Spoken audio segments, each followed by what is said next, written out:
You're listening to Passages, a podcast about great quotes, life, and the wisdom of the Bible. And now your hosts, Drew Kaiser, Jason Poyer, and Tim Layton. Welcome. We're glad you joined us tonight. We're excited about a new episode of Passages. I'm here with Tim and Jason, and we are just coming off the election, very exciting presidential election. Some have called it the most consequential election in the last several years. Hang on, we've got like we have something some coming off. breaking I think news. we've got something coming off the wire.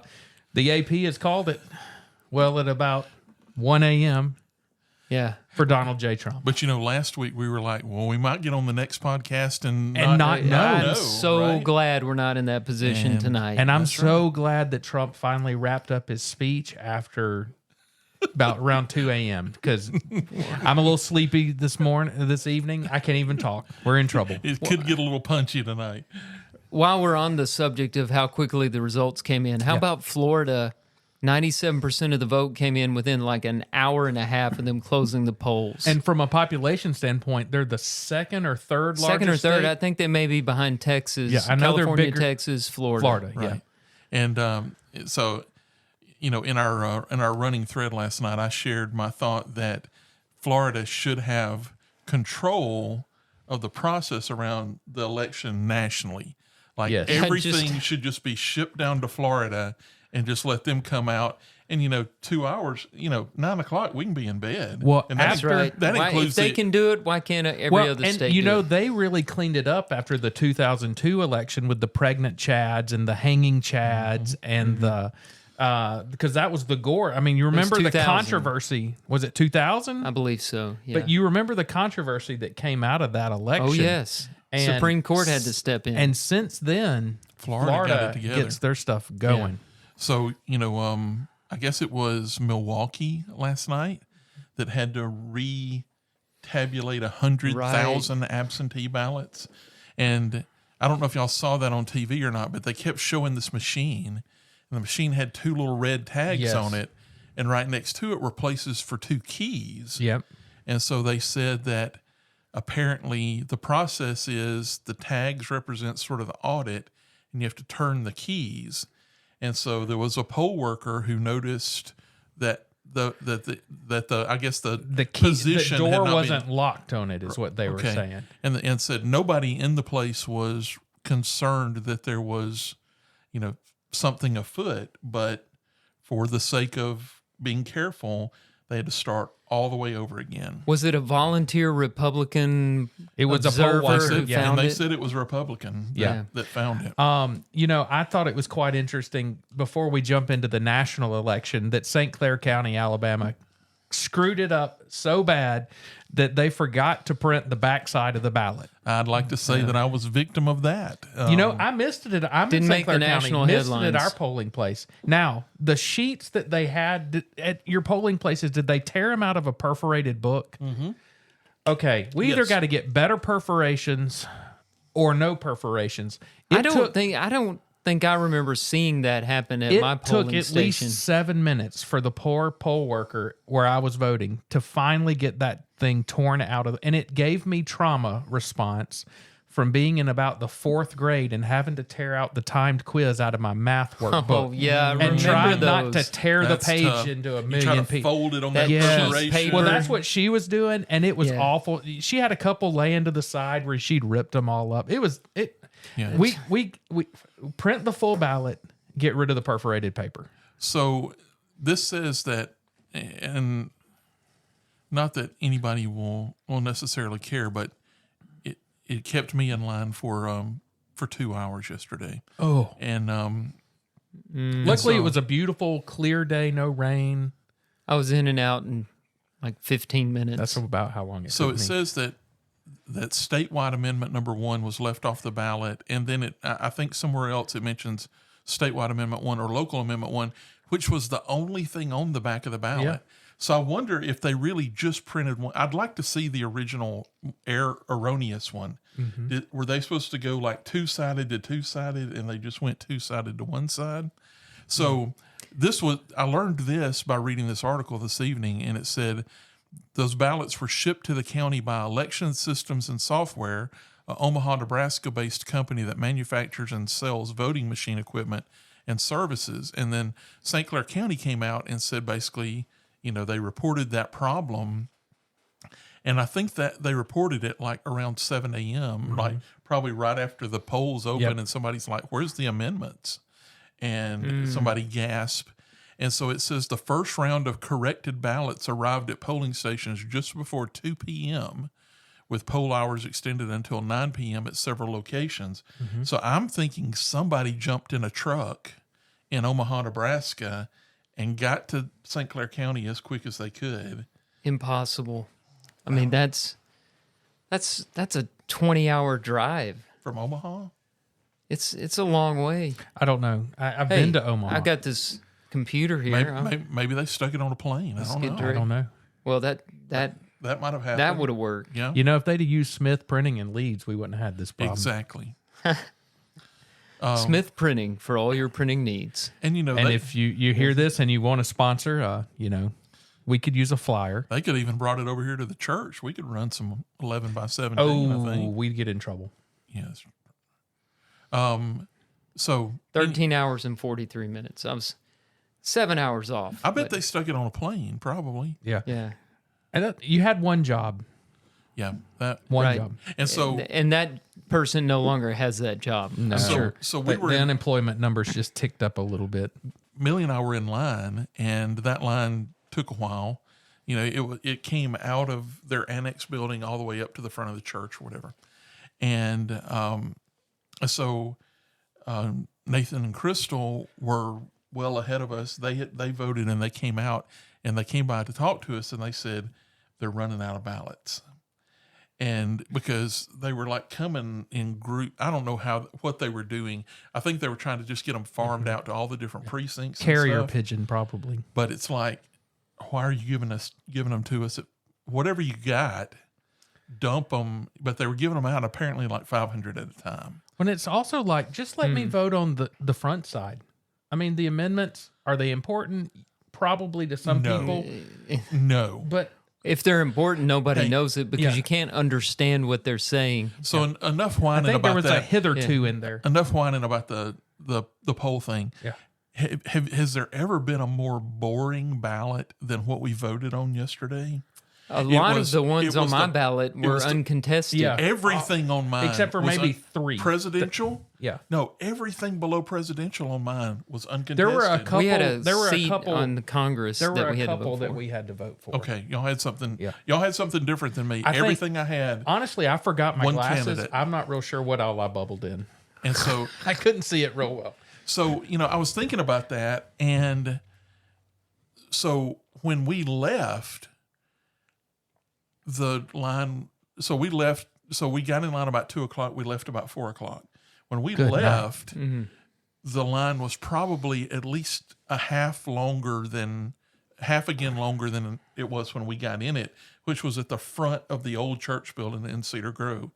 I went back by at 6:30, and it was that long still, with people parking up in the cemetery. It was amazing. And so Wow. it made me start thinking about how boring that ballot was. And it's like, and how obvious it is who wins Alabama. And it's like, this is about something else. And I think it was indicative of what was going on across the country. Is there were people voting to make a point. Yeah. Well, Right. the numbers he hit, I mean, won the popular vote, or at least as of tonight, he's leading in the popular vote. I don't know that they've called it yet. Yeah, this morning he was leading by 5 million. Yeah. So that spread may widen, it may narrow. I don't know, but it's a good enough margin That they kind of called to it. show a mandate.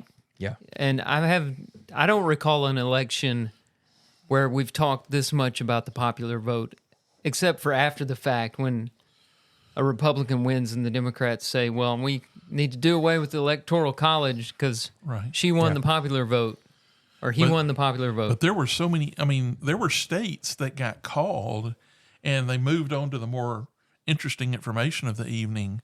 There was some interesting stuff going on. Like, Harris won New Jersey by 5 points. Are you kidding me? Yeah. That's a some a really dark close blue state. Yeah. Yeah. You know, New York was not as broad as it normally is. I mean, there were a lot of really interesting results across the board. Well, I think we said last week it will be interesting to see what happens because it'll change campaigning going forward if he wins. And I'm glad to see it because now, people won't just write off large sections of the country. They'll go out and campaign in these places and believe that they could be in play. I mean, he was saying things like New Jersey's in play. Yep. New York is in play. And everybody scoffed at it, but Virginia hung around for a long I wondered time. if Virginia was going to go Trump. Yeah, I really was thought close, it might happen. It was close. So tonight, because I failed to do this before the election, I brought in a bingo card for each of us. And as we go tonight, we need to fill in, if we come up with key phrases Come or on, things, Nathan. we need to fill it in, and then we can use the bingo card for the inauguration speech.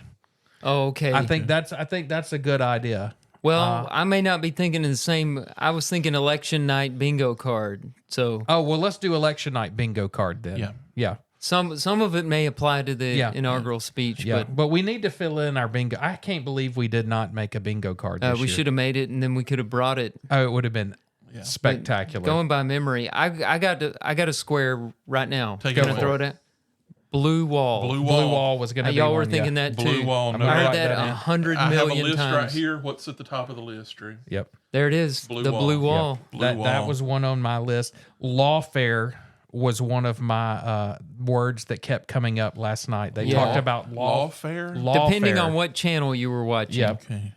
I think That if you were watching Fox, you would hear that a lot, and the other channels. News, so much. News Nation said it a few times. Yeah, I was News surprised Nation by would that. be. Is News Nation? It might be right of Fox. I think it is. Well, it's got But they Chris got Chris Cuomo, Cuomo on who it. is not right of Fox. That's true. But I think he's sort of like their balancer. And He's and what's I the- don't what's the like difference that guy between much, News but he did a Nation good and job. Newsmax. Now Is there- Newsmax is right of that's the one I'm thinking of. That's way, way right. yeah, yeah, Newsmax is way right. But I heard that one come up a bunch. lawfare. Did y'all hear whatever you were listening to? Over and over, overperform and underperform. Yes. There was Yes. the comparison That's a good to one. what did Biden do in 20 and what did Trump do in 16, and so there was And the over and graphics, underperform. the guys on the graphics were just unreal on how they were. They It were was so good. Have you seen the movie Minority Report? In that movie, Yes. he's like sliding screens. That's what they looked like. Bill I Hemmer jealous. was working it last night. So- he was tired. So since we're talking about those maps, so the maps are cool because they take it down from the, used to all we talked about was the state, right? Yeah. And Yeah. they might voice over the state, but now it's all about the counties, right? Yep. So I would like to submit for your consideration Maricopa County. Yes, that was on my list. Maricopa County. Maricopa County in Arizona. Yep. Largest county. One of the largest in the United States. It's most of the population, I think, of Arizona. Yeah. That was on mine.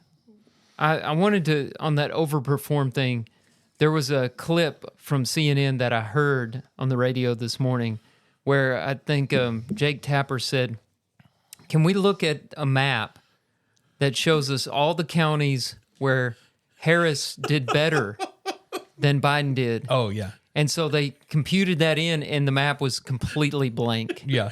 We think Not it was one a glitch, county- but Oh, could that have been I a glitch? think it might have been a glitch, but if it's not, it was the trip. It The was way it was spectacular. played It off was on a the show I listened to blank today. map. It was like Was the that- meme of crickets. When people Yeah. do the And- crickets And meme. Didn't one of them say, "There's nothing"? Yes, yeah, there's nothing. So that may not have been accurate. That's the danger of listening to a clip out of context. At some point, you've got to put in the somewhere in here goes the campaign headquarters. They kept going to Howard University. They kept Yeah. going to Florida. But that was sad And, at one point. Oh, when her co-chairman of the that campaign was came out and was like, "We have not given up this fight. We're continuing to work hard. Votes are being counted. Go home." she's not speaking tonight. Can we just say Pennsylvania? Oh, yeah. How many times did we hear Pennsylvania? It was all about Pennsylvania. Although, And the only thing good while that's come out of Pennsylvania is the Hars. That's right.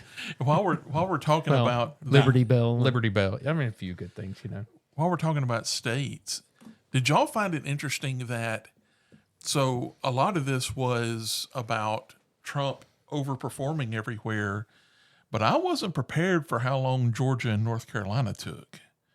Right, where it was very much in play for Harris for a long time. Yeah, Georgia.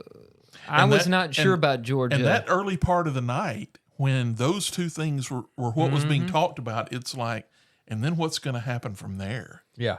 Right. Yeah. So it was for the way that it ended up early in the night. It was. I think everybody very was different. really, really cautious after what happened in the last election to start calling things. It was interesting. So doing my research for the show, I watched CNN almost all night long, just so that I could experience a different perspective. Right, and you need that because And nobody's giving you. Everybody's got biased opinions. Nobody's objective. Yeah, and I kept flipping back and forth to the others to look at who had called what, and it was really curious how they call their states differently. Right, they all had different numbers for the And electoral college. At some points in time, they were radically different. Yeah. Yes. And in a lot of cases, you would think that the leanings of the network would align maybe with the calls, but for instance, Fox was being very conservative. They took so much longer for Georgia and North Carolina. Well, like News Nation had called Georgia and North Carolina before Fox did, if I'm Like not an mistaken. hour Yeah. before. Way before. But now whether he was just lucky or not, I texted y'all early in the night, and Hannity shot his mouth off and said, now whether he had anything to back it up or not, Which is I don't not know. shocking. Right? But he said, you can bank it right now. And this was when it was super tight. And he said, North Carolina's going for Trump and Georgia will come shortly behind that. Now, it took a long time for that to happen, but he got it right. Now, I want to put on my bingo card, and y'all don't have to do this. I'm putting Trey Gowdy's hair. Because if y'all didn't see it last night, Trey Gowdy, that's the guy that has the strange nose, right? Doesn't he have like and this he's- very tiny it's an odd bridge look, to his nose? but he had enough hair gel in that hair. He could have survived hurricane gale force winds, and not one hair would have come out of place.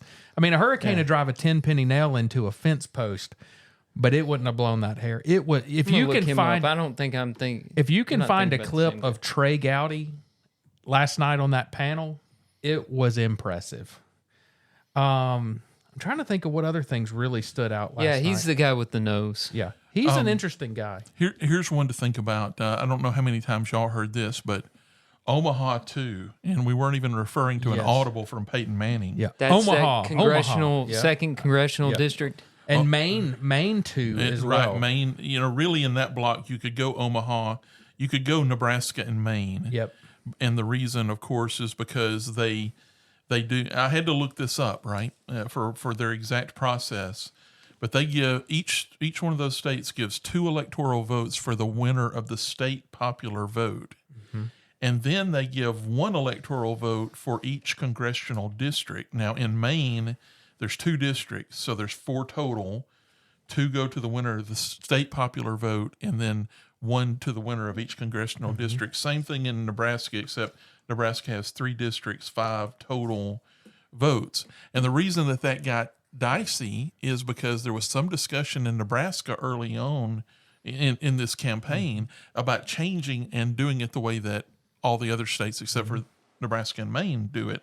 There was a Republican who said, I disagree with this. We shouldn't change rules that have been in effect for a long period of time just on the turn of just because we're saying, hey, that's not right. All of a sudden, we shouldn't do it in the election It's too cycle. soon. Yeah. And that's fair, but Probably the right decision. there was a path that was not all that far-fetched based on the polling data that said you get to 269, and Omaha 2 decides the election. And I'm so glad that did not the happen. numbers were not absurd No. that made that happen. Now, of course, that was all based on the polling data, right? And so I don't know if we need to put polling and pollsters on here. But Well- I heard John Stewart. Polling data needs to be there because it Yes. was there. A I lot, heard yeah. I heard a clip from John Stewart. I think it was from overnight when he said, "I never want to hear from another pollster again." And his point was the last 3 elections they've blown it. And then he said, and they say, "Oh, we've handled overcorrecting now for the Trump and blah blah blah blah blah," and they've blown it 3 times in a row. Yep. And I'm putting Vegas odds too because all the networks kept Oh, talking yeah. about the Vegas odds. Oh yeah. DraftKings has President Trump at it was interesting hearing the newscasters talking about betting lines. That was, and they were, I felt more confident based on those than I did any polling information. Exit poll needs to be there. Yeah. Latino vote needs to be there. There was a lot of that was talked about because Trump got 44% of the Latino vote, if I'm not mistaken. If we want local areas, again, Miami-Dade's another one that got talked about a lot. And the reason is because Trump carried, if I remember correctly, Miami-Dade, which was pretty unheard of. But a lot of it had to do with the way that he swung the Latino vote. I do want to say that, we had been called, anyone who was a supporter of Trump had been referred to as garbage. There was some garbage I would talk. like to say that on election night, we were all garbage cans, not garbage cannots, because we got out and got There it you done. go. We nailed it. When I went to vote, there were 2 young women who were in line in front of me, and they had trash bags on as a shirt. And at first, I thought they were trying to stay dry from the rain. It didn't connect, and I was like, oh, they're Trump supporters, and they're embracing this cut down that Biden did. Yeah. So Biden did not do her any favors in the week before. He was just saying everything. And guys, a part of me really wants that to be deliberate. And I'm wondering if I'm not sure after if he's this sharp election, enough for it to be delivered. you don't think he's deliberate. not going to go on the tour saying Or to every news channel that I have him on there, hey, I was ahead. I would have won this election.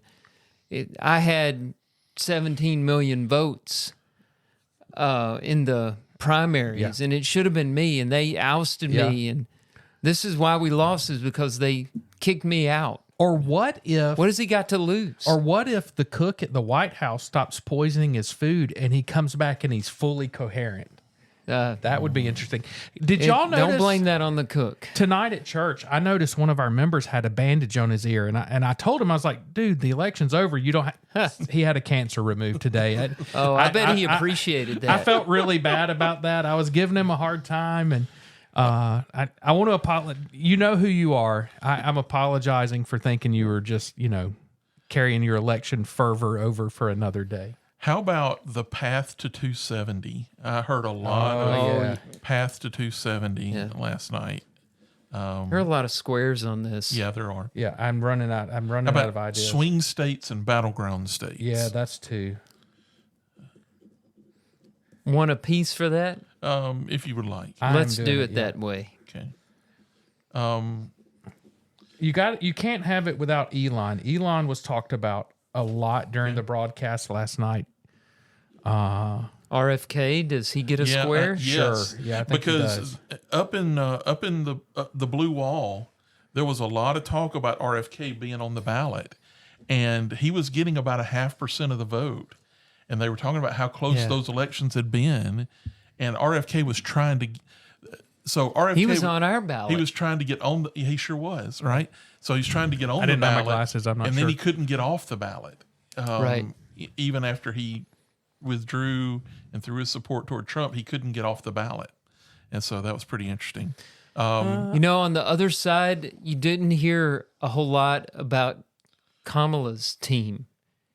I mean, nobody was talking about Doug Inhofe or No, not really. I can't even think.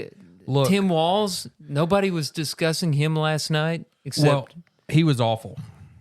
Shapiro. Yeah, was discussed. he was. Because I'm gonna put him down because he was. Could have been a discussed. different election. Yeah, if she had picked Josh Shapiro. Yeah.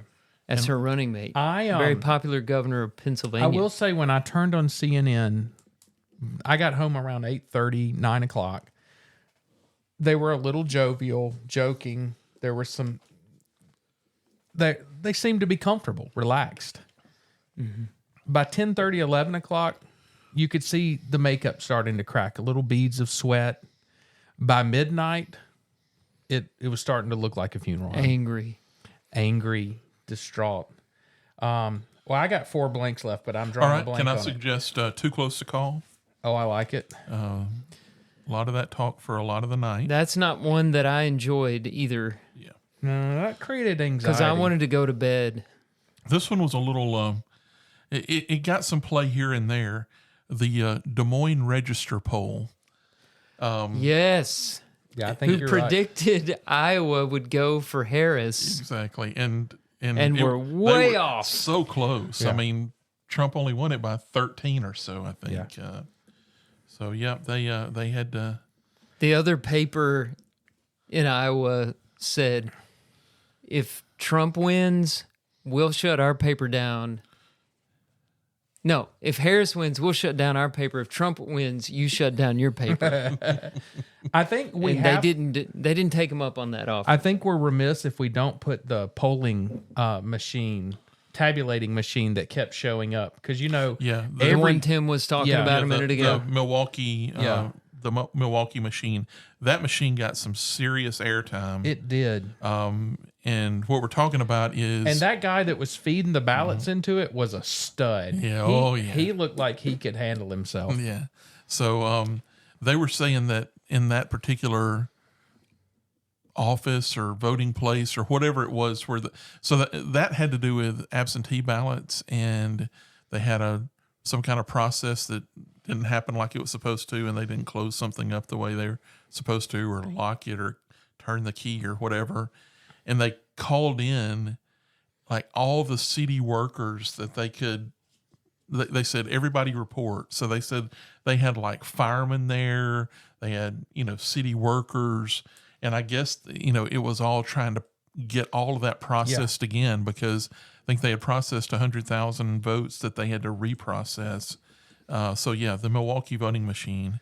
And on my board, square. I've only got 1 square left. I don't know. Do we want projection? The whole night was a lot of, they project the winners in various What was states. the guy's name on Fox News that they kept? Bill Hammer? Himmer. I'm putting him in my square because they talked about him all night long.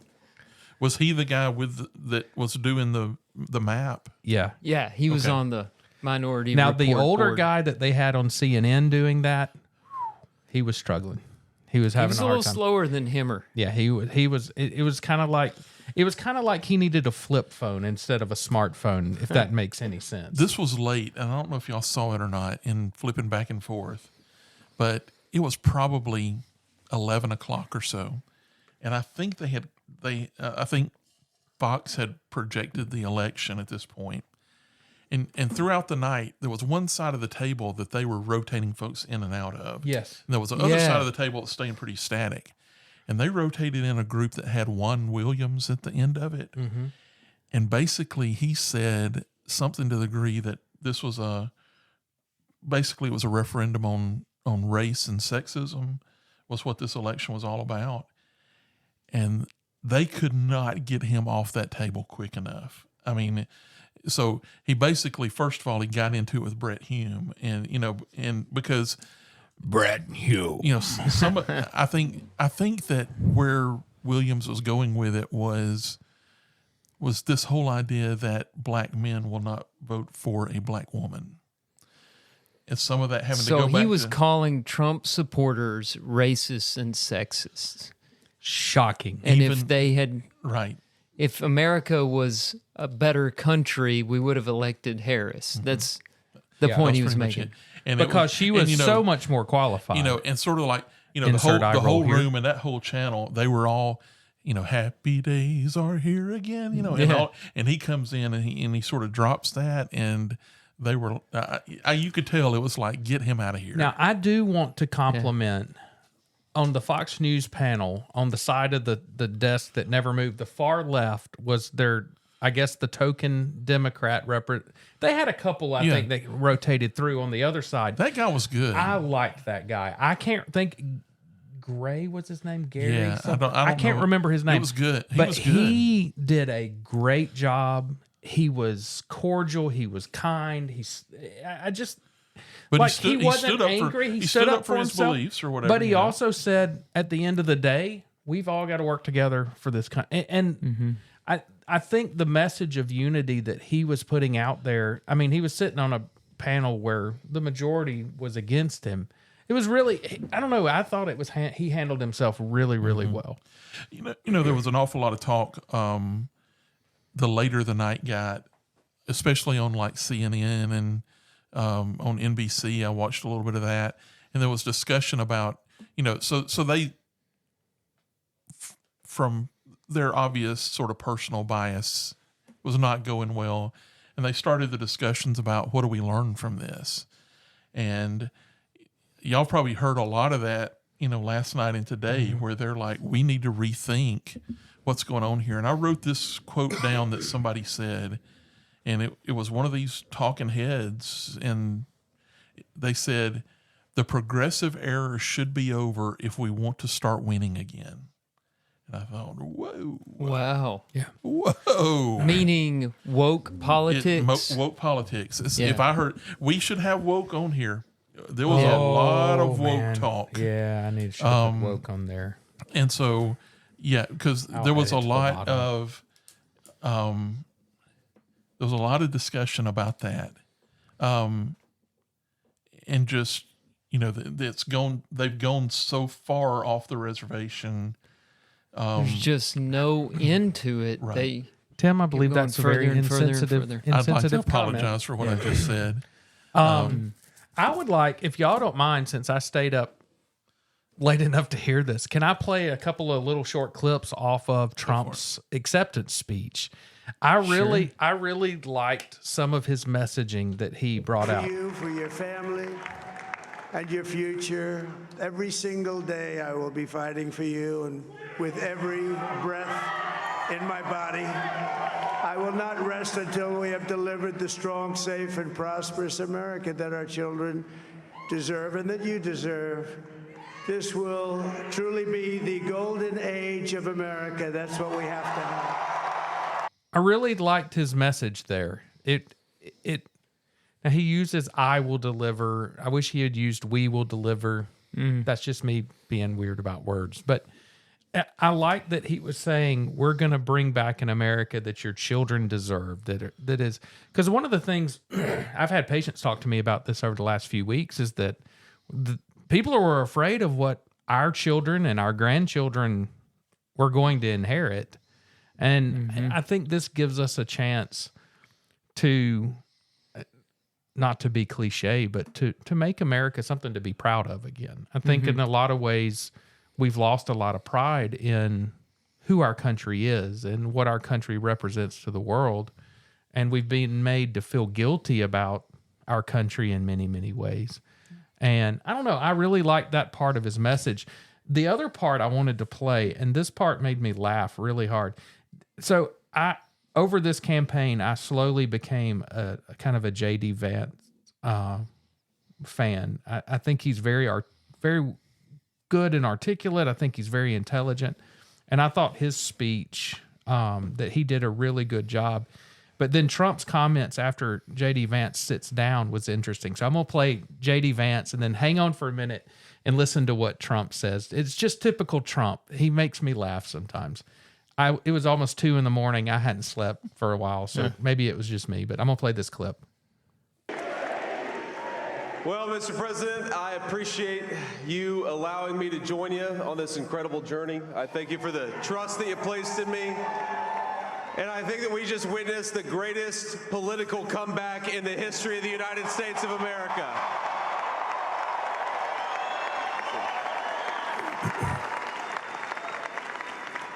And under President Trump's leadership, we're never going to stop fighting for you, for your dreams, for the future of your children. And after the greatest political comeback in American history, we're going to lead the greatest economic comeback in American history under Donald Trump's leadership. And he's done. I thought that was succinct, very well said. That's refreshing. And he to have a exits. speech that short. Now listen Thank to you Trump. very much. He made me laugh. He's turned out to be a good choice. Choice. I took a little heat at the beginning, but he was, I knew the brain was a good one, about as good as it gets. And we love the family, and we're going to have a great 4 years, and we're going to turn our country around, make it something very special. You say his brain was as good as it gets? His brain was as good as it He gets. has a beautiful brain. He's very intelligent. What a beautiful brain. He's the most intelligent. I did add A great choice. I had a square left, so I put in political comeback. Yeah. I heard a lot about it was the greatest political comeback of all time. There was some discussion about Richard Nixon. Right, I heard some comparisons to the Nixon. comparison to when he debated John F. Kennedy and basically was sort of left for political dead. But what's wrong with that comparison? How did Nixon end? Not And well. a lot of people Not are predicting a similar end. I don't want to even deal with that. Yeah. So I'm hoping it ends more like Grover Cleveland. I think he made it all the way to the end of his second term. He's a guy that had he was 20, term between his two terms, 25th right? and 27th, I think, Okay. president. Yeah. All right, so here's the deal. Has the House been declared yet? Is that done? I haven't had time to check in. I think this maybe even if it afternoon. wasn't done, I think it was done, right? Let me I pull think up the old that interweb and everything see. was heading toward, It was looking red. yeah. And the point I was making is, so It's currently at 206,190. okay, so That's close. so you got to get to There's a lot of seats in California. you got to get to a lot. You got to get to 218, right? Mm-hmm. So they got to get 12 more, and the Republicans have the White Lock House in. and Congress, Right. right? So for what President-elect Trump is saying right now, if that happens, and it looks like it will, it's put up or shut up time. That's right. I wanted to get to that. This candidate has made a lot of promises, and not small ones. He's promised to end 2 wars that we're not even officially involved in. And we he are said, involved, if I'm but- not mistaken, didn't he say one of those would end before he took office? Oh, yes, yeah. yes. So not- we're not we're to- watching. The clock is ticking. We're watching. Yeah. And he's promised a lot of tax cuts, new kinds of tax cuts. I mean, I say that, but there was a time when nothing was taxed, right? So There's talk about the tariffs. There's talk about, certainly tips and that's overtime, right. Immigration, so Social Security. right? So the things that have happened in this country, there has to be some He's decisions talking about, mass right? deportations. How are you going to tackle that? That's I mean, a logistical it's nightmare a huge problem. and a political nightmare because it's going to be ugly. Yeah. And that's why people are freaking out on the other side is they know where we're headed. And I think that I'm trying to choose my words carefully here. I think there are a lot of liberals who do have a lot of compassion for people and they don't like to see hurting and pain, even if it's from lawbreakers, or people who made bad choices. And so you can mock them as bleeding hearts, but you could also say, hey, they're realistic. They are not turning a blind eye to the human suffering that is going to result from us trying to make some corrections. Now, there's human suffering that's resulting from those bad choices. Sure, there has. So either way you go, Right. there's suffering. But, it's just you know, what will stop it faster. Right. Which one of these situations will now create more suffering? And probably, if we're realistic, the deportation will. Right now, true, there are people who have come in the short run. There are people who have come into the country and lawbreakers that have killed people and whatever. But in the mass, right, what will be the greatest challenge? I mean, where's all that headed, though, Tim? I mean, 10 years from now, sure, it's unsustainable. So, the deportations have to occur. But they're going to be ugly. But do they, or do you stop them now? Right? I mean, stop the bleeding, right? And just stop the bleeding and deal with what work you've on got amnesty. Here. But I think at some point also you do have to show, for the people that are trying to get into this country through any means possible, that there are repercussions, right? So maybe that's some of the reason you need to have deportations. Or maybe you just deport people when they break a law that are illegal. We have to be a nation of laws. Yeah, it's but when you are dealing with something that has occurred to that extent, it's very challenging for how you deal with enforcement. Yeah. As long as we don't see a number of our restaurants here locally close. Oh, brother. That's my fear. I mean, hey, here we go. I just found odds update every minute. Last updated at 10:29 Eastern Standard Time on November 6th. It looks like chance of, and this is betting odds, is 93% opportunity for the Republicans, and that's up 16.5% since yesterday. Jason, you got to that gambling website really quickly. Jason, Sounds like you had it bookmarked. Jason, Well, I had DraftKings open. We live in Alabama. You can't do the online gambling here, guys. I've got many vices. Gambling is not one of them yet. No, I'm just kidding. I mean, it will not be Yet. So, oh man, how long have we been going, Drew? I feel like we've been going about an hour. I don't want to look. Eli asked us, told us tonight that we needed to go 2 hours. We've never done that. I don't know if we're at about 40 minutes. I don't know how much him-hawing we did at the beginning of this, but well, do I play the? Do we get into the meltdown? Well, we played the reaction? acceptance speech. I think it's only fair to hear. Yeah, so hear a little perspective let's from hear the other side. Dissenting opinion, right? And Okay. so, So you guys brought this clip. I'll tell our listeners we got this clip from the Megyn Kelly show. So it's not Megyn Kelly, but you'll hear her in the background. This is, And if you're listening, producers of that show, and you want to sponsor us, we'll mention your show on our podcast. well, they're probably going to sue us if they hear it. But right. Well, they wouldn't get much. this is Jen Psaki with a P. No, I believe it's, since we had the Knost family move here, I don't believe in. We've been doing it all wrong. There's no silent letter, so it's Psaki. Okay. Jen Psaki, which I've heard it pronounced that way many times. It makes me think of a joke. You know why you can't hear a pterodactyl go to the bathroom? It's because the P is silent. I can't get to my rim shot, but very good. You're welcome. If I had not heard that joke already, I would be guffawing right now. Oh, beautiful. Yes. Beautiful, yeah. So Jen Psaki reacting to the news. Mm-hmm. And so if you don't know who Jen Psaki is, she's a former that's White good. House press secretary For Biden.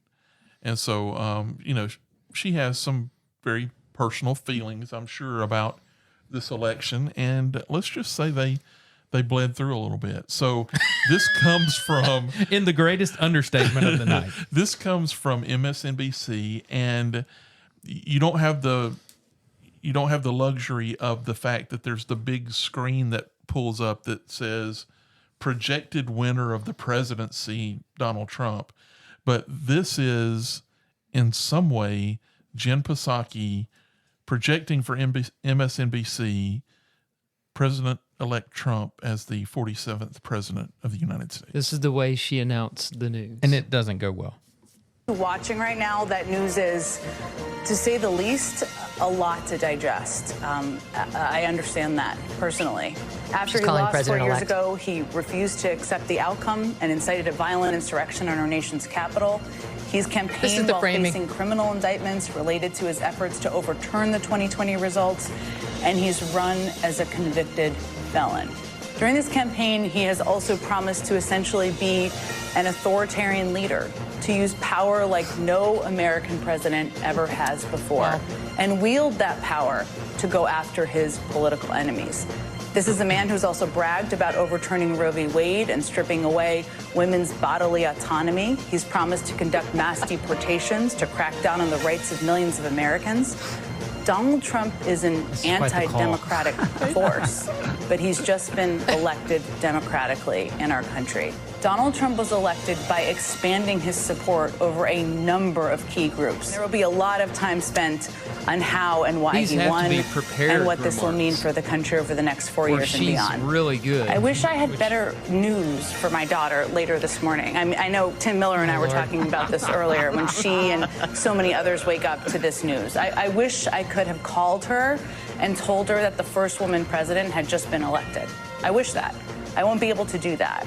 But what I can do, what I can tell my daughter, and what I will tell my daughter, is that our roles as American citizens have never been more important than they are right now. All right, guys. There's a Check this lot. out. I'm going to show you how I afford. There is a lot to unpack in that. First of all, I believe she needs to be on an antipsychotic. There's a little bit of psychosis going on in that speech. Can I go over a few things that just stand out that bother me? Sure. I was taking notes. Absolutely. I know you're a note taker. You were taking notes. Let's start at the top. Initiated a violent insurrection. All right, guys. A violent insurrection. 6th. A violent insurrection. I'm thinking a lot of lives lost, gunshots exchanged, blood in the streets. What we saw was a guy with a huge lodge hat in a loincloth and Native American garb taking pictures in people's offices. We saw people walking around the White House, and granted, they broke in or were let in, depending on your conspiracy theories, taking selfies. And these people, some of them have been sentenced to years in prison now, right? Only one gunshot fired. And that gunshot was fired by Capitol Police into the face of an unarmed woman who was a former... One of the rioters was killed. Who was a former military person. So I would say the violence came mostly from their side. There was some destruction of property. No worse than there was in Minnesota as they burned that area to the ground. Not worse than that. That was a violent insurrection. All right, number two. It shouldn't have happened. I'll break it. It should not have happened. No, I agree. Bad. It was bad. But the reaction and the here's the word I can't say, politicization of it. Yeah. That's not a word. Saying it was a violent insurrection is a stretch. They're just trying to It's a riot. win points. I'll give them a riot, but not a violent insurrection. Convicted felon. Granted, he was convicted. I think we're going to see all that tossed out. Maybe not. And I don't know. I'm sorry. I'm still on the insurrection. Let's say it's an insurrection. Did he incite the insurrection? Did he tell them to be violent? No. I mean, I've heard a quote where he said, protest peacefully. He sent them down that way, right? He sent them in that direction. But how many times have people marched on the Capitol? This is and America. protested? We have protests, and We it did. got out of hand. It did. And I don't think you can just lay all that at the feet of Trump and say that he instigated an insurrection, like he planned this thing out. Well, if you did, they instigated the burning of police stations in Minnesota. They instigated the takeover of government buildings during some of these other riots. I think it'd be a stretch for us to say that it was not one of his finest moments. No, No. but it was not a violent It was his worst insurrection. moment. Yeah. It was his worst moment. Yeah. But it's all we hear about. And when have you seen an election where the number one most important issue for Americans is democracy? Well, and again, the only life lost on that day was the life of an unarmed person who was trying to get into the Capitol. Now, they'll say other lives were lost because some police officers died days later. Not of injuries, but of heart failure. And suicide, I think. But there's so much They can't conspiracy. connect that. Again, not a violent insurrection. Right. All right. So convicted felon, they got him on 34 counts. We'll see what happens. The conviction thing's coming later this month, into November. I don't know. Now, the authoritarian leader, this is not a guy that doesn't have experience being president. We had 4 years of him being in office. 4 years. Did he do anything that was authoritarian during that time? I mean, he issued executive orders, but what president doesn't do that? That's and nothing was out of line. He didn't I don't override when the recall court it. if he issued an executive order and the courts shot him down. He didn't override the courts. He didn't. He didn't rule as a dictator. No, what they're threatening he will do next. power like never before. No. That's a joke. Go after political enemies. All right. How many times? That does sound familiar, but I'm not sure during the Trump administration. No. In fact, during the first Trump administration, you remember all the rhetoric around, we're going to lock Hillary up, lock her up, lock her up. What's the first thing he did, though, when he did his acceptance speech in 2016? He said, we have to move on past this. And he never locked her up. Mm-hmm. He never pursued locking her up that I know of. No, that was all let me see. What else? a joke, really. I can't read. Anti-democratic. That goes back to the J6 thing. But they protest things. I mean, my goodness, people in Los Angeles were burning stuff in Los Angeles over the Dodgers winning the World Series. That's more violent than... Anyway, I'll get off my soapbox. What drives them crazy in the anti-democratic comment also goes to his insistence and his supporters' insistence that Biden stole the election in 2020. And I don't really want to get into that because there's just no evidence. People. Oh, sorry. Did I say that out loud? There's some strange things, especially if you look at this year's numbers. Inconsistencies. You have to believe what 15 million people less voted for Kamala than Biden. That's kind of weird. But it's not productive to continue 4 years later saying that 2020 was a stolen election. No. And then the whole Roe v. Wade thing, they blow that up. He has never once said that he wants control over anybody's body. All he said was, we're going to defederalize this and let the states make decisions. He's not pro-life enough for me. No. I want somebody more pro-life than Trump. He basically said, we're going to let the states decide, and what they decide, we're not going to interfere with. And some of the states have put in like a fast lane. I mean, my abortions goodness, the have DNC increased by 11%. And at the DNC, they had mobile clinics. So say he's anti... Free abortions.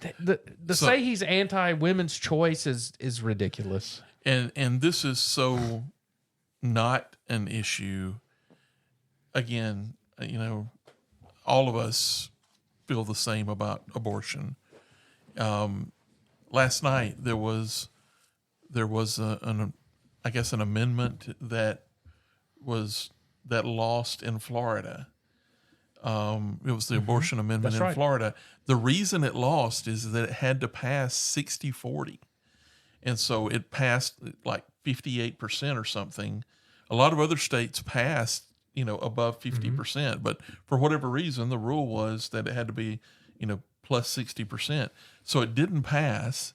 And I think I was listening to Fox at this point, and they were talking about how some of the politicians in Florida wanted it to pass so that they wouldn't have to deal with it anymore, right? So, because basically, as long as it didn't pass, they were strapped with taking away the bodily autonomy or whatever the new words of the day is, a woman's choice of what to do with her own body, although we know there's another body in play there.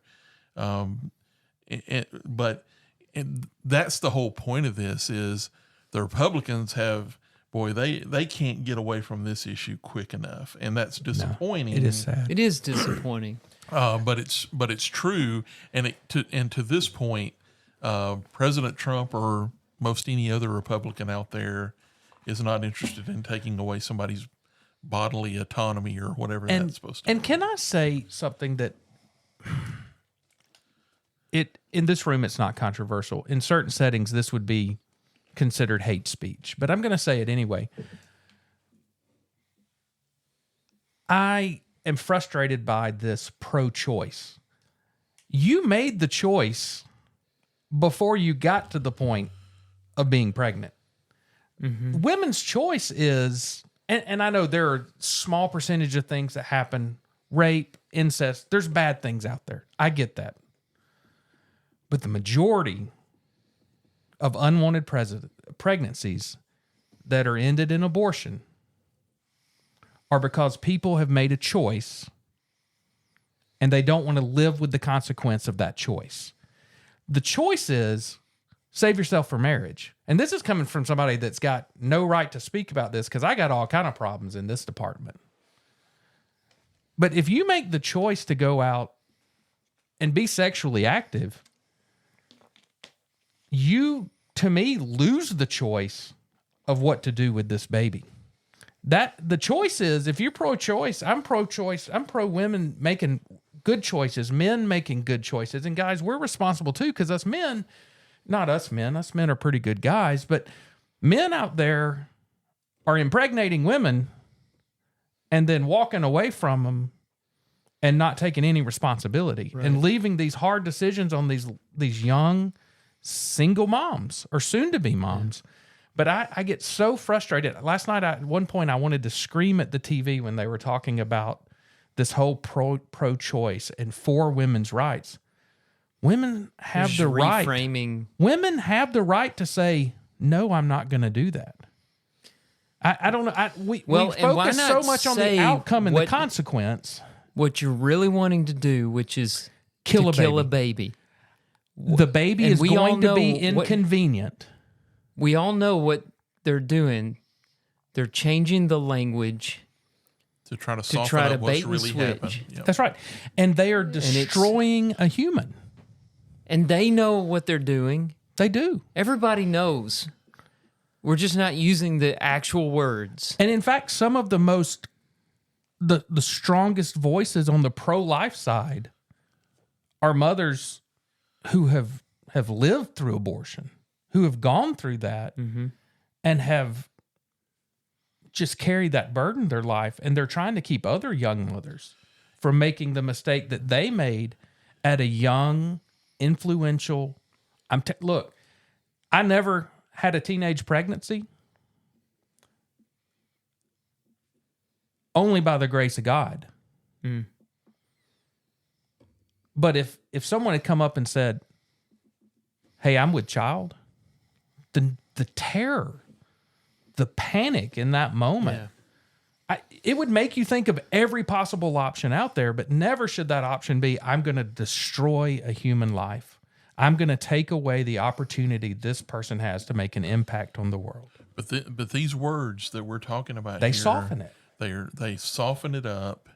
And, you know, I was thinking about this morning somewhat in relation to, you know, all the discussion we would have and the fact that this came up so many times, both in this election cycle and last night as well. For something that is talked about and celebrated so much in the large.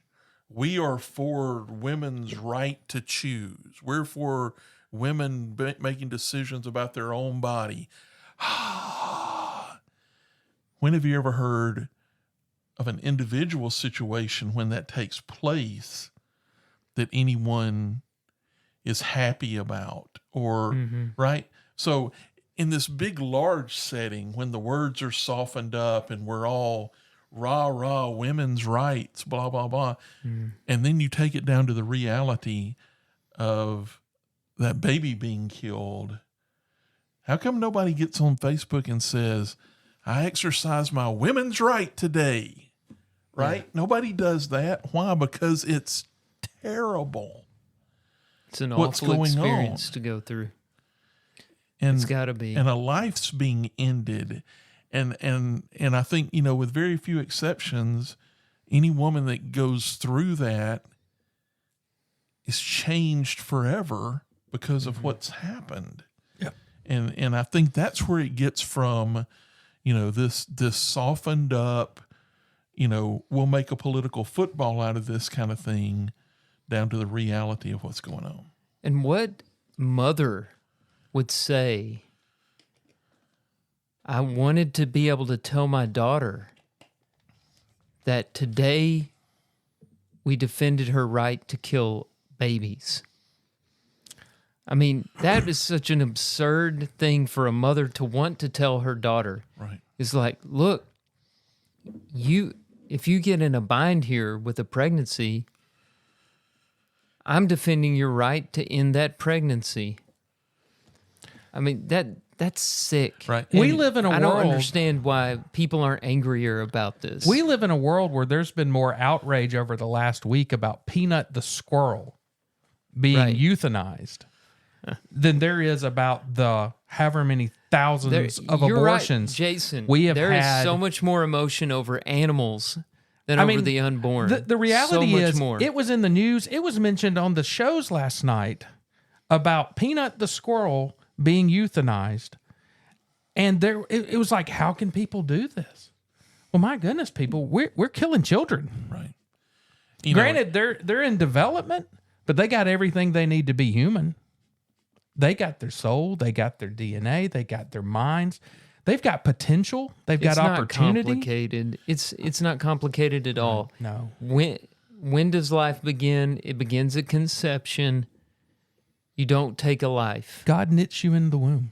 I mean, that You don't take something God created. Only He has the right to give life or take life. and you sure as heck don't get more fired up about an animal, a squirrel, than you do a human life. And what needs to be going on in this situation where so much is being made of a woman having power over her own body?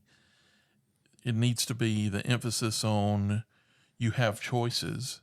I mean, in this room, we've got 3 kids that, this kind of decision could have been made instead of us having 3 adopted kids that, have changed our life. We've changed their lives, their hours, because somebody made a decision not to do this. And again, we're creating a world where it's more and more accepted. Hey, you're just making a decision about your body. Do I have this wart taken off my face and have an abortion too? Right. Those, that's the kind of, mindset Equation they're doing, trying to, it's just a procedure. It's your body. Yeah. And I'm sorry to bring us down this aisle, but when she said that on there, it just... Well, I don't just think it's flies brought all up over enough. me. I don't think I've been And if we don't talk amazed about at how it, little it won't be it's talked been about. discussed. Well, it and used that- to be the number one issue for Republicans. I remember during the Reagan years, the Bush years, abortion was the number one issue for Republicans. Now it's the number one issue for Democrats. Yeah. And Pro-choice. And it's on the pro Right. side of it. And yeah. now Republicans can't run And they're- away from they're it hiding quickly from enough, right? And so, I fear, we've really heard the last of it, maybe with some individual candidate exceptions. And in a weird way, overturning Roe v. Wade has changed the sentiment in the wrong direction. Yeah. It really Because the advocates for abortion have grown stronger. Their voices have gotten louder, It's like we kicked over an anthill. and the pro-lifers they're in hiding. Well, and if they come out of hiding, they are so... ridicule is not even the right word, but they're so... Mocked and mocked and shamed. maimed, and they're made to be these horrible, insensitive people. Right. When all we're doing is fighting for life. And I said it a moment ago, but we were all talking at the same time. Abortions have gone up 11% Yeah, the since Roe statistics v. show Wade it, was yeah. overturned. So there's a lot of work to do in changing the hearts of men and women in this country and getting them to respect life and take care of the defenseless. And Jason, I appreciate what you're saying about these single moms. They need help. And churches who preach pro-life, they need to back that up with resources and adoptions and foster care for these unwanted children and helping these mothers. And when single moms walk into your congregations, don't treat them like they're some evil person. They're a person that made a mistake, and their consequence is a little more visible than everybody else's. But all of us make mistakes, and all of us have consequences. Some of our consequences are just not seen. Right. And so we walk into church and we put on this you know, mask of everything's okay. Well, you can't do that if you're pregnant and a teen. And But these people need a safe place to meet Jesus is what they need. Yeah, don't ever encourage someone to make a second mistake because of a first mistake. Yeah. Right. Part of being Christ-like is accepting people as they are, right? Christ talks to the lady at the well. He calls her out, tell me about your husband. You don't have a husband. You've had 5, and the one you're living with now is not. He didn't judge her, didn't condemn her. He taught her. He accepted her. He taught him about himself. He taught him Christ. So often we get in a lot of trouble because we see these specific sins, and sexual sins are the ones that are the least talked about, right? Mm-hmm. If somebody's caught in sexual sin, you might as well plaster an A on them and let them walk around in shame. Mm-hmm. That's changing some in the world, but we don't talk about it at all in the church, and we sure don't talk about teen pregnancy and premarital sex. We're not teaching that to our kids, and these things happen, and when they happen, a lot of times we end up ostracizing these kids. And when I say we, I don't mean just Asheville Road. I think all the brotherhood is bad about this. Mm-hmm. And we sit back and we judge them. And deep down inside, we're dealing with a lot of stuff that's just as sinful. But because it's not out in the open, we feel better. We feel like we're better. Yeah. And we do a disservice by not talking about this stuff to the kids and to the churches. I don't know. I'm sorry to get on a soapbox. I'm going to stop now. This is what happens when you get 4 hours of sleep. Well, I think it's important to talk about, and I'm glad that even though it came up through Jen Psaki, Psaki. That's where you get. That goes to the point that the Republicans aren't talking about it and the Democrats are loud and proud about it. What do we want to do, guys? We've been on this for over an hour. Do we want to break and come back to a passage? I mean, we got bad. The name preachers. of the show is Passages. Yeah. Do we want to do bad? I need to lighten the mood. Okay. Yeah. So if anybody is still with us, we're going to take a break. We're going to come back and do Bad Preachers. And we're gonna. It's a short clip tonight. Yeah, and we'll do our passage. I'm sure we'll have that. nothing to say about it. So. Yeah. They talk about saving us. What if we don't want to be saved? They talk about reaching us. What if we don't want to behave? I want to be different. I want to be different. I want to be different, just like everyone else. It's time for our Bad Preacher segment. Bad Preachers. Put your hand on that television set. And you wouldn't go about establishing your own kingdom in the video room. Isn't that something called a moshoko matata?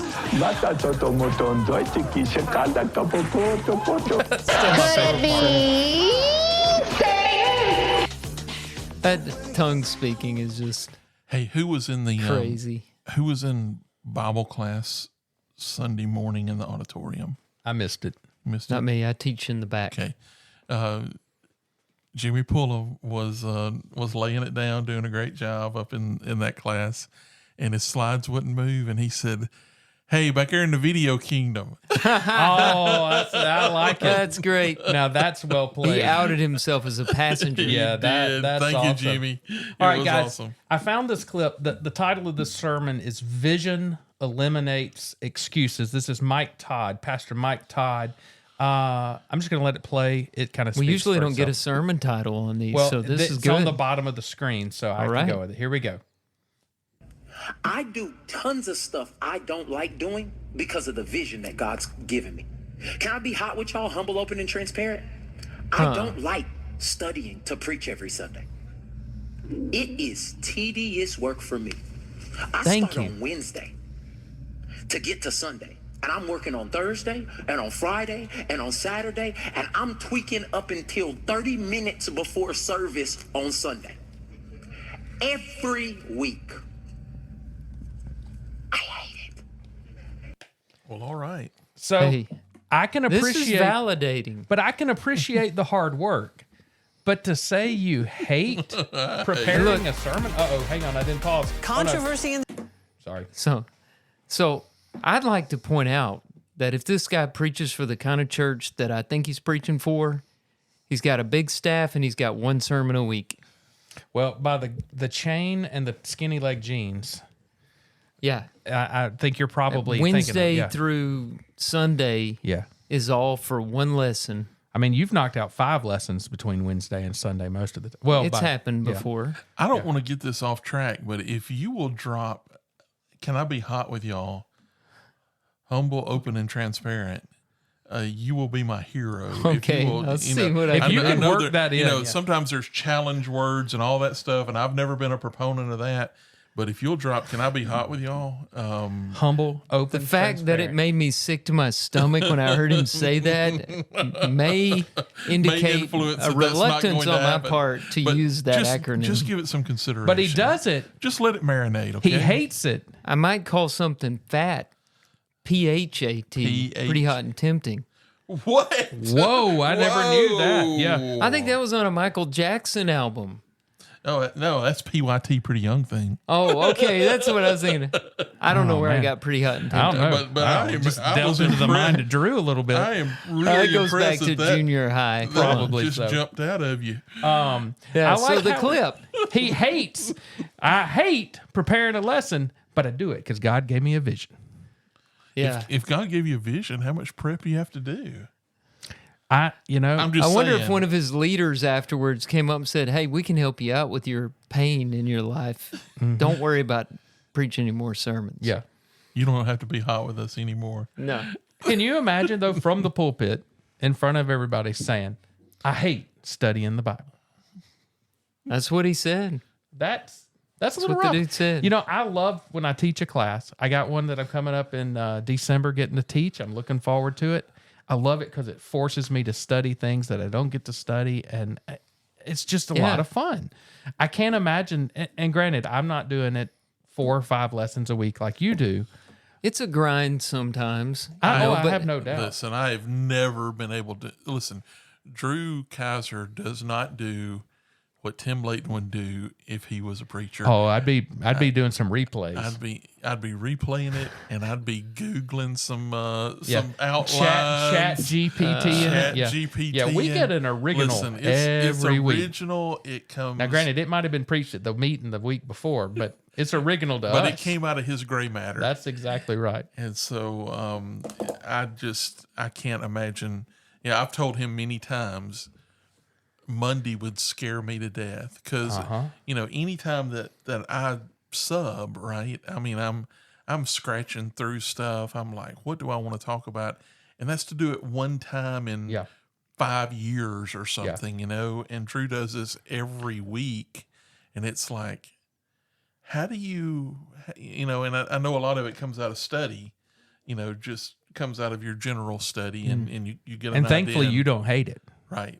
No, I don't hate it. But it's a huge challenge. Oh yeah. It's a challenge whenever you're dealing with all the other things that ministry brings in. There's so many interruptions, and it's hard to plan things out. Like, we had a death today at church, and so I had to spend some time on that, and that will take up the latter part of this week probably, and the first part of next week, and I knew this one was going to happen, but it's an example of things that work their way in that are urgent. You have to attend to them, but you still have the same number of lessons. Right. Sunday's to still get ready. coming, right? But I do have. But what do you do for your job? Didn't you have somebody ask you that one time? Somebody in the singular. I get asked that all the time. Like, no, Drew, like a real I'm job. your preacher. I'll say, and they'll say, yeah, I know that. Yeah, but I mean, what do you do for a living? real Like, job. how do you make money? How do you make money? Yeah. Well, brace yourself. You know You that, pay me. You know that number up on the board? Yeah. I get some of that. Yeah. Not all of it. Not enough of it. I'm going to say that out loud. Not all of it, but I do get a little bit of that. Get a little chunk. Yeah. But I don't hate it. I mean, you only work study. 2 days a week. I enjoy study. I'd enjoy it more if I could do it without, the having to juggle everything else. But when it's a little scary when you said you would hate Mondays. Mondays are my weekend because it's the furthest day away from Sunday. I start sweating on Friday. And Saturday nights, I've been doing this 25 plus years, and I still am on edge every Saturday night. There's a little stress there. Especially when there's an event that night too, right? Yeah, or we're traveling like we're going to do this weekend. Yeah. We're going to go up and see a ball game where my daughter goes to college. So, I'm going to be... So let me ask you a question. So, I've probably total preached 15 lessons in my life, right? Maybe. Mm-hmm. And some of those, so, I've prepared them or used something that I had to usually get a my start. notes from Drew's sermons. Right, there we go. And so, and there's some things that just you can talk about and they just sort of roll off or whatever. Do you have weeks like when you get to Saturday night and it's like, this is the hardest thing to deliver versus this just naturally is going to flow out of me or whatever, just in terms of like the presentation, even though you've put the thing together? I don't know. This like unfamiliar territory versus... Even just general flow or topics that are more right? comfortable. Absolutely. Sometimes even in a Bible class, I'll be like, I really want to say this. I wish it made sense, Yeah. And it's like the organization will just not come together. And then I'm having a week like that right now. I'm putting together a sermon called "The Voice of Jesus," and I thought it was a great idea. I thought, what you could start out asking, what did Jesus' voice sound like? And then get into, there's so many examples. Like I love the example where they go to arrest him in the Garden of Gethsemane. And he says, who are you looking for? We're looking for Jesus of Nazareth. He says, I am he. And all these soldiers fall to the ground just at his words. And I love the scene with Mary Magdalene when he says her name, she wakes up and recognizes that it's him. But I've really struggled to put that into sermon form. I know there's something there. Right. There's something really special. And I'm about done, air quotes here, done with it, but I don't like it at all. Yeah. And it's Wednesday night, and I got medical stuff to do tomorrow. Yep. We're traveling Friday afternoon, and I got medical stuff to do Friday morning. Yeah. It's gonna so be I'm freaking out a little bit here. Yeah. And that's not counting the Bible class I got to prepare for. How often do you... So when I teach, I've taught a lot more classes than I've done sermons. I've probably done a handful of sermons, but how often in the class, I'm sure you've had this, I know I have, where you get up there, sometimes you're teaching a class and it's like, man, this is hitting on all cylinders. I'm getting my points in. This is making sense. And then there's times that I'm up there teaching and I look and I'm like, nothing I'm saying is making sense. I haven't seen one nod.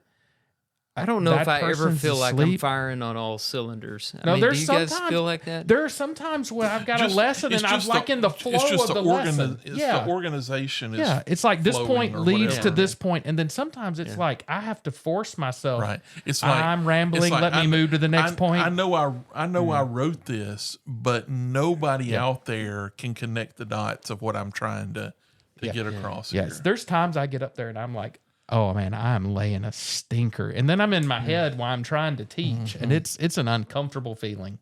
I've redone wouldn't say a I lot hate of sermons, and I'm kind of headed toward that this week, and it's agonizing to get to the end and say, this stinks. I either got to do something different or I got to rework this one. Well, you've already announced what it is, and at least 25 people are going to expect it. I'm workshopping it with you guys on the podcast. Yeah, I like it. And I hate it. No, I'm just to tie us back into the clip. Well, maybe you'll get a vision. Maybe you'll get a vision. You don't hate it because you're not a bad preacher. That's right. Boom, boom. Let's hope not. All right, let's take a break and we'll come back with a passage. But you don't want to go through the pain, and you want to feel good, and you want everyone to understand. I want to be different. I want to be different. I want to be different, just like everyone else. We're back, and it's finally time for our passage. For the one of you that are still with us, we hope you will enjoy this passage. This is by R.C. Sproul, who was a Christian apologist and a theologian. The quote it's fairly simple and short.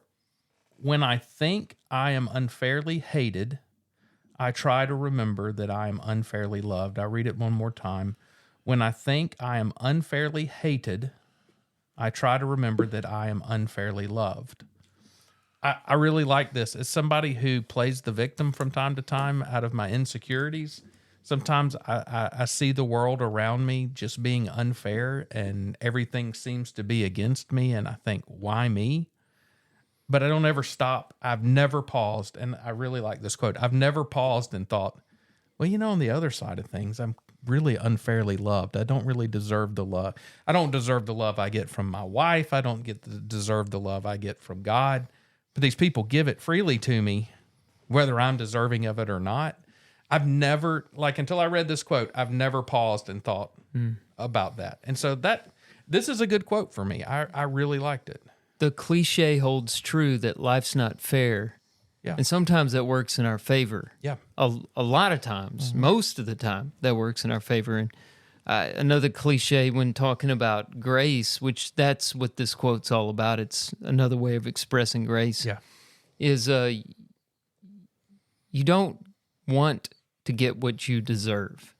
No. You don't want to get what you deserve because the wages of sin is death. Yeah. And salvation is, in that same verse, Romans 6:23, it's the free gift of God. Yeah. It's an undeserved gift. So I like the idea, the correction there, the perspective of, just train yourself. When you start feeling sorry for yourself and you think about how unfair you've been treated, think about how unfairly you've been loved. Yeah. We very naturally sometimes ask that question, why me? Think that's okay. Oh, right? Yeah. As long as we don't.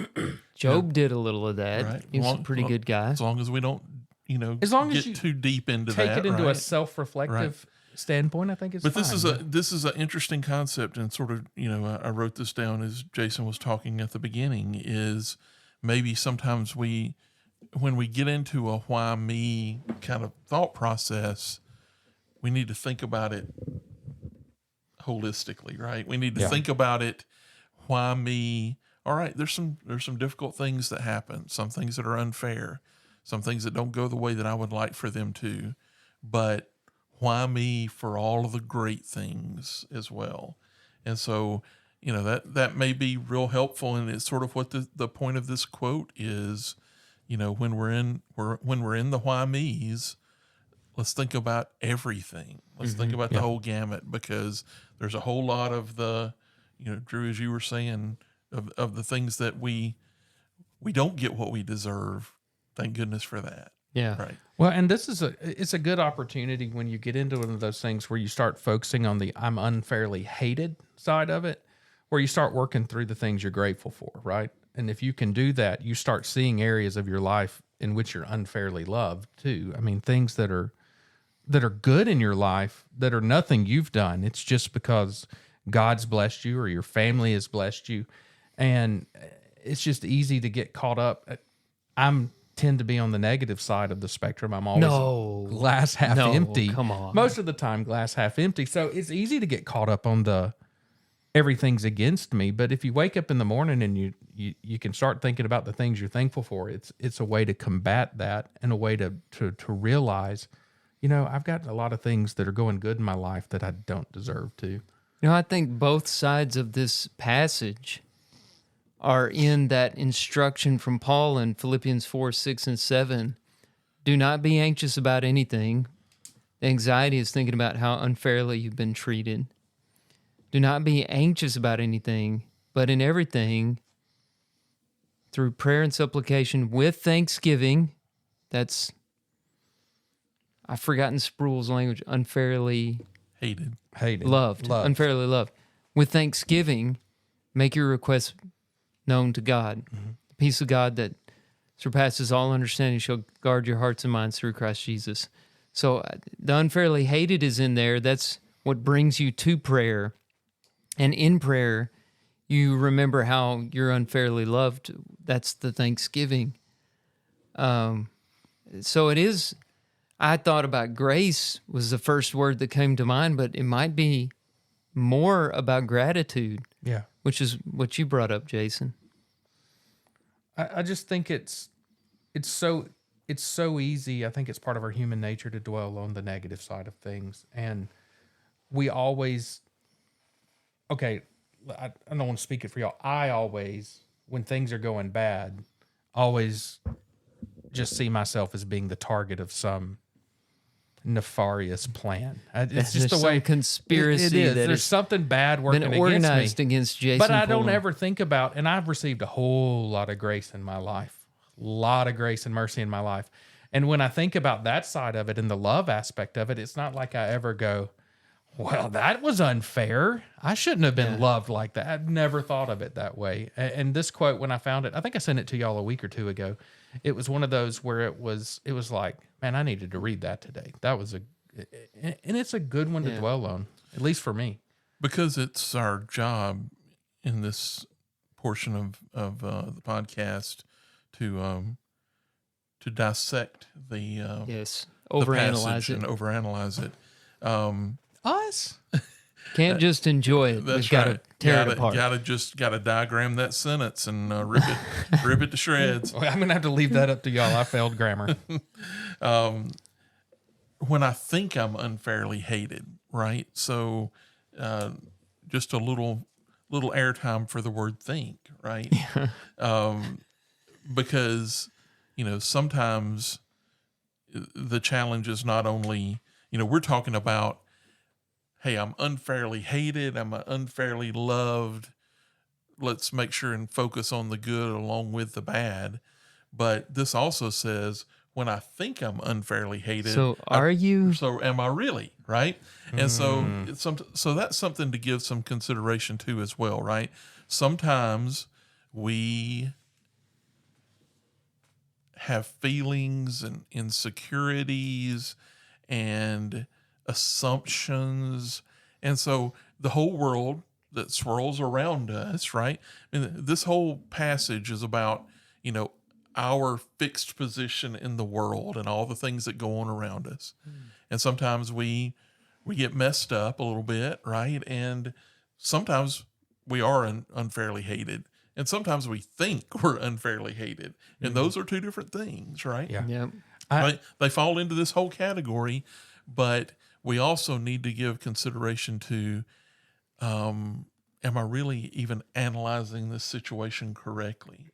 And if I feel Absolutely. like I'm being unfairly hated, one of the things I can do about it is sort of do what God's word says about it. Maybe approach somebody and talk it out or whatever, and so I just thought it was worth bringing out the fact that first one talks about that idea of thinking, and sometimes that thinking is reality, and sometimes it's not. To take my scalpel out and just dissect that out just a little farther. All right. I don't think it's by accident, and I didn't notice this till you pointed it out. I don't think it's by accident that he wrote it when I think I'm unfairly hated, but when he starts talking about being unfairly loved, he says that I am. That's a definite, right? It's a definite. I didn't read it out that way. That was really a good way to parse that out. That's very precise language. Whether it was intentional or not, I think it expresses the truth of the matter. And again, the kind of perspective we ought to have is people can be very skeptical about their blessings. You know, instead of saying, well, was I unfairly hated? They're like, am I unfairly loved? Do people really like me? I'm not so sure. They have an ulterior motive. So challenge your cases of hatred and be naive about your cases of love. Why not? Things. That's right. You know, Absolutely. Be open and embrace as much love around you as possible. Take that risk, and then be very skeptical about cases in which you feel that you're being hated unfairly. Yeah. I think that's the best way to live, really. Yeah.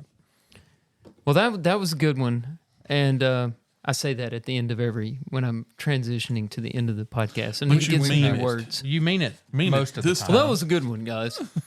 We nailed that one.